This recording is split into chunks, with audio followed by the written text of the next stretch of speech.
சுவாமியே சரணமையப்பா. வீடியோ எடுத்து போட்டுனது என்ன சுவாமி.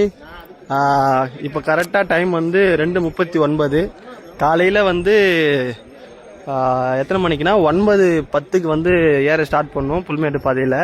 ஸோ புல்மேட்டு பாதை லாஸ்ட்டு செக்கிங் டோக்கன் நம்பர் கொடுத்துட்டு வெளியே வந்துட்டோம். இப்போ வந்து தரிசனத்துக்கு தான் போயிட்டு இருக்கோம்.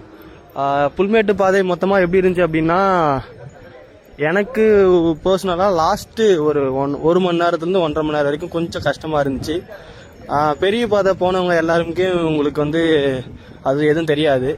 நார்மலாக வந்து பார்த்தீங்கன்னா, நீங்கள் பம்பாயிலேருந்து போயிருந்தீங்க புல்மேட்டு பாதை போகிறீங்க அப்படின்னா கடைசி அந்த 1.5 மணி நேரம் இறக்க மட்டும் கொஞ்சம் கடினமாக இருந்திருக்கும். நானும் என் கூட வந்த சாமி இவர் 2 பேரும் தான் வந்துட்டோம். சரிங்களா? சுவாமியே